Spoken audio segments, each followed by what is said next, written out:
Okay, 27. Again, they are playing with a percentage. Not very difficult, right? You can give it a try. A company estimates indirect cost to be 40% of direct cost. This is not variable or fixed, it's direct, indirect, right? And it sets its selling prices to recover the full cost plus 50%. So that means the full cost here means direct cost plus indirect cost. Okay, right? And you may say, you might be thinking, full cost last time when I taught you, we are talking about what they call the variable cost and the fixed cost added up, is that right? Okay, yep. That means we can somehow assume most of the direct costs here are likely to be variable, is that right?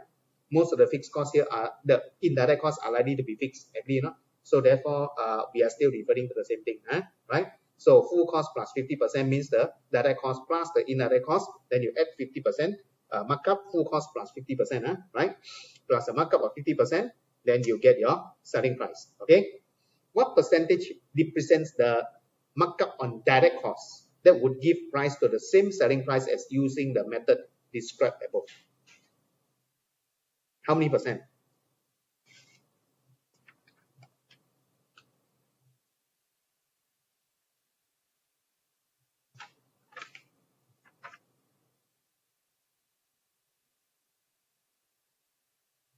Anyone? 200 markup. Yeah. What percentage markup? 110. Okay. So the rest of you, can you get 110?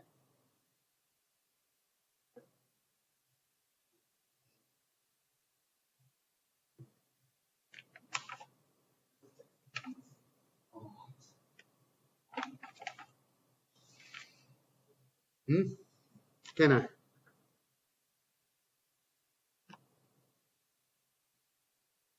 Can you get 110?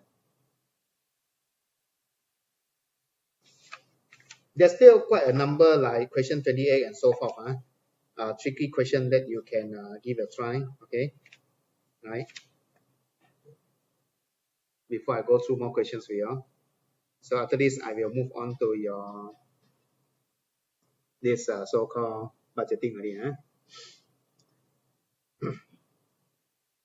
110, agree? Everyone else? Okay. The correct answer is 110. Are you able to find that? Yeah.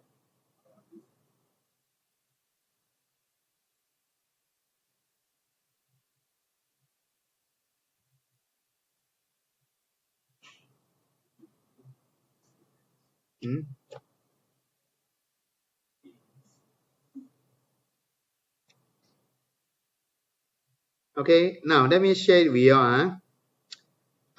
Indirect cost to be 40% of direct cost means that, of course, I have to take direct as 100%, right? So indirect cost is 40% of it.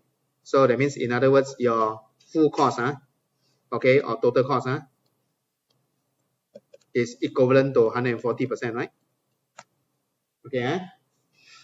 Next, subsequently, they are going to add the so-called 50% profit. So that means markup, profit lah, or markup. Markup is 50% of 140.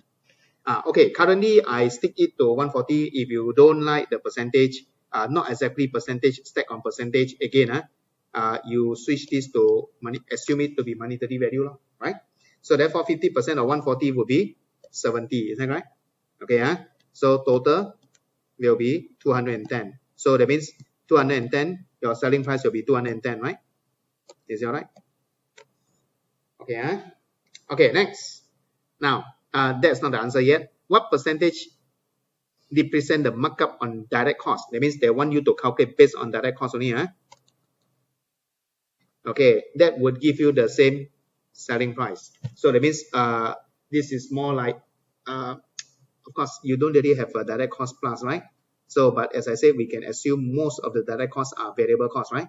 So therefore, instead of a full cost plus, now they are actually asking you something like marginal cost plus. Agree or not? Okay. So therefore, if it is marginal cost plus, this is 100, then you want to get a same selling price of 210, right?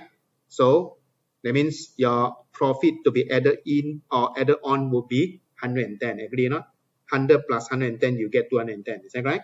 So final answer, that means now they are asking you, this is how many percent of this? Is that right? So that will be 110.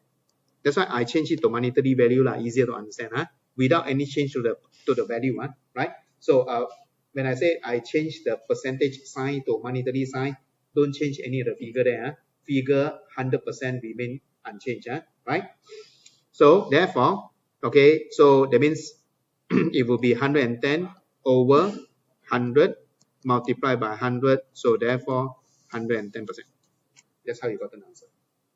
Is that okay? Right? Quite similar to like the earlier one, the fixed cost and variable cost. But that question is a bit more complex compared to this. This one a little bit easier, not so many layers. Okay, right? That means it's like they are changing the method of profit calculation. That's all. Okay, some of you might be thinking, hey, like that, my indirect cost go missing already. No, it doesn't go missing. Okay, it's just that you are using a different method to calculate your selling price. That's all. Okay, it doesn't go missing one, right? It will not go away one. It's still there, right? That's all. Okay, right? So it's just like, I think it's quite obvious, from here you should be able to learn if it is a full cost plus, your percentage need not be that high.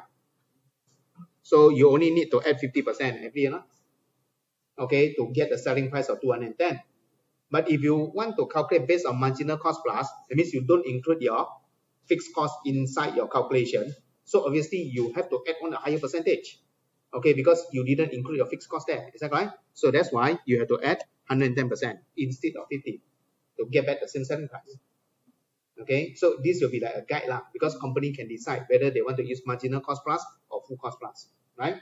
So full cost plus can be a certain percentage, marginal cost plus, the percentage definitely has to be higher, right? Otherwise, you might not be even earn enough to cover your fixed costs. Understand? Okay, don't mention about any profit. All right, understand? Okay, right? No problem already, So that means we can go on to your chapter 6 already, huh? So far so good, that's a good sign. Alright, so if there's no issue, then we'll go on to your budgeting.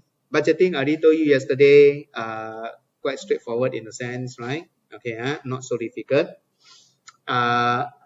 Yesterday, I did mention to you how to find your production, okay? And don't forget, class, that's why for MI here, we will be covering more of production instead of like selling only. Is that right? Okay. So what I mentioned yesterday, okay, of course, I asked you production. If you're talking about a trading activity, instead of production, it will be purchases. How many units that you need to purchase, right, in order to achieve that sales value and so forth. Do you see that? Okay. So if you're talking about trading activity, basically you stop there already, nothing much already, right? But for production, okay, first, like what I have explained to you yesterday, I hope you still remember, right? So we calculate a production budget, is that right? So how many units that we need to produce in order to have like the so-called budgeted opening inventory, budgeted closing inventory, and budgeted sales, is that right? Can we recall? Okay, right?